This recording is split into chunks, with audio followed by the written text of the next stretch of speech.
A significant shift in Jeep's electrification strategy was reported today, and it's one that marks the end of a notable chapter for the brand.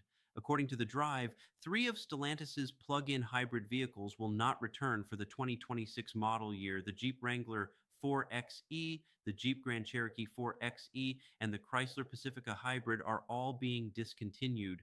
For a lineup that once represented Stellantis's strongest commitment to plug-in hybrid technology in the United States, the decision is notable.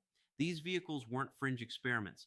They were mainstream offerings, heavily marketed, widely reviewed, and for a time among the best selling plug in hybrids in the country. Now they're being phased out.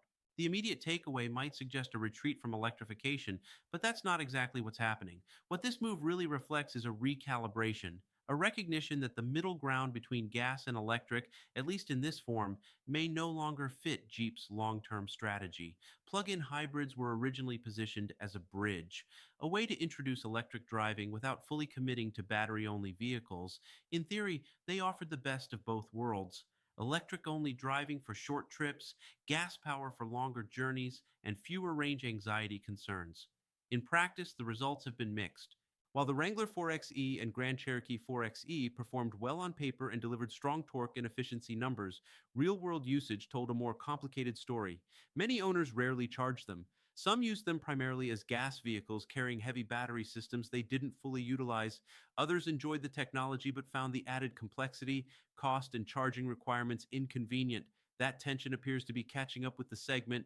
Jeep's decision to discontinue its PHEV offerings suggests the brand sees clearer paths forward on either side of the spectrum: fully electric vehicles for customers ready to make the leap, and traditional or non plug in hybrid options for those who aren't. That brings us to what's next. While plug in hybrids are being removed from the lineup, Jeep is not stepping away from electrification. The brand is still preparing to launch the all electric Jeep Recon later this year, a vehicle designed to carry the Wrangler's off road identity into the EV era. Jeep has also confirmed a new hybrid Jeep Cherokee is on the way, signaling continued investment in electrified powertrains, just not plug in hybrids. This shift highlights a broader industry trend. Automakers are increasingly questioning whether PHEVs truly solve the problems they were designed to address. They add cost and weight. They require charging infrastructure to deliver their promised benefits, and they often exist in a gray area where consumer behavior determines whether they're environmentally effective at all. Jeep, in particular, faces unique challenges. Its brand identity is rooted in capability, durability, and off road credibility.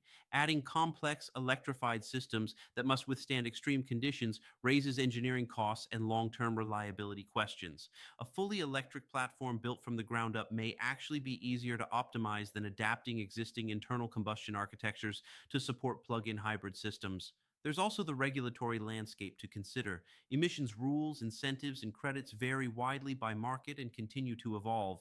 PHEVs once benefited from favorable classifications, but as regulators shift focus towards zero emission vehicles, the long term advantage of plug in hybrids becomes less certain. From a business perspective, consolidating efforts around fewer powertrain strategies can improve efficiency.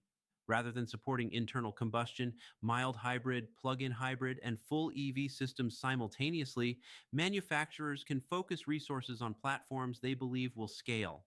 For Chrysler, the discontinuation of the Pacifica Hybrid is particularly notable. It was one of the few plug in hybrid minivans on the market and offered a compelling case for electrification in family vehicles. Its removal suggests that even successful niche products aren't immune to broader strategic realignments. For consumers, the impact will vary. Current owners aren't affected immediately. Support, servicing, and warranties remain in place. But future buyers who preferred plug in hybrids as a compromise solution will need to look elsewhere or adjust expectations.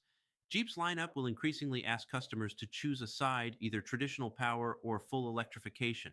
That's a meaningful shift. It also raises questions about how quickly Jeep customers are willing to adopt EVs. Off road enthusiasts, rural drivers, and adventure focused buyers often prioritize range, refueling convenience, and rugged reliability.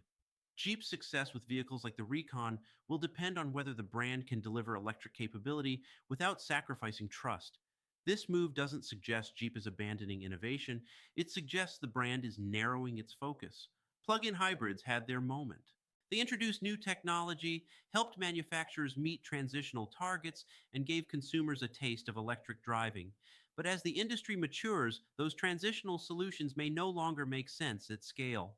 Jeep's decision to discontinue the Wrangler 4X, Grand Cherokee 4X, and Chrysler Pacifica Hybrid for 2026 signals a belief that the future lies in clearer lanes, not compromises. Electric where it counts, hybrid where it's practical, and fewer systems trying to do everything at once. As the Recon and the next generation Cherokee prepare to launch, this moment will likely be remembered as a pivot point, not a retreat, but a recalculation. One that reflects how quickly the automotive landscape is changing and how even successful models can be left behind when strategy shifts. For Jeep, 2026 won't be about plug in hybrids. It will be about defining what electrification really looks like for a brand built on freedom, exploration, and capability. And that definition is still being written,